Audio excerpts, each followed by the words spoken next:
President Trump is on the record as saying no more lockdowns. What do you think about that?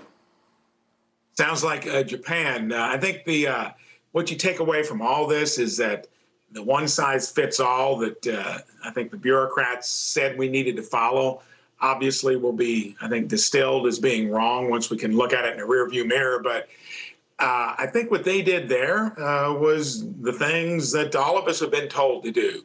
And no business that I've talked to, and it's been many, many, small, medium, and large. And I'm in my business that I was CEO of for 37 years right now, and we've been paying attention to the rules. You do not want to put your customers or your employees in peril.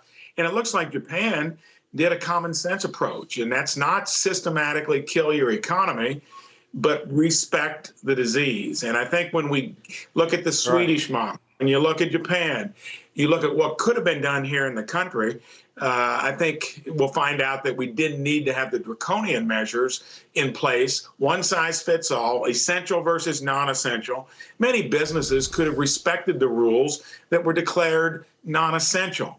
That was bureaucratic as well. Most Main Street entrepreneurs don't have high density traffic in their stores anyway. They could have stayed open, but now we'll have to deal with the uncertainty of how this economy comes back.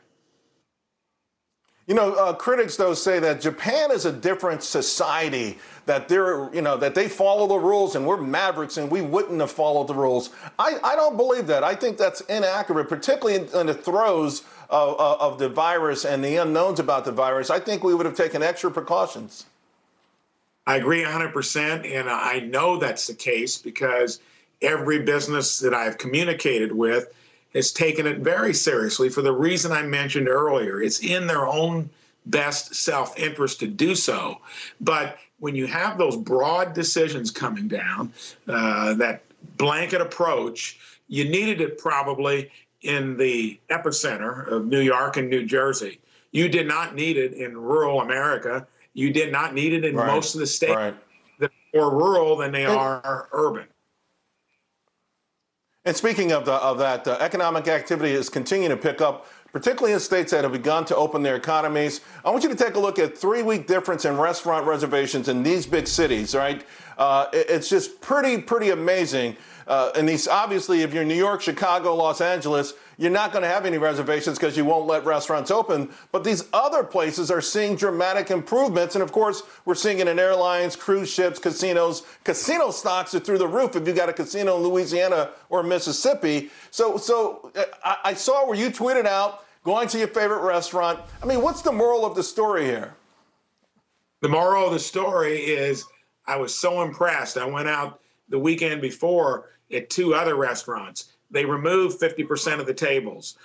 They served at the salad bar. You couldn't go there. They did things by the book. They paid attention. Their biggest regret is that they had to wait a month to do so. The strong businesses that have been around will make it through. Most small businesses don't even catch stride until they're around 4 to 5 years.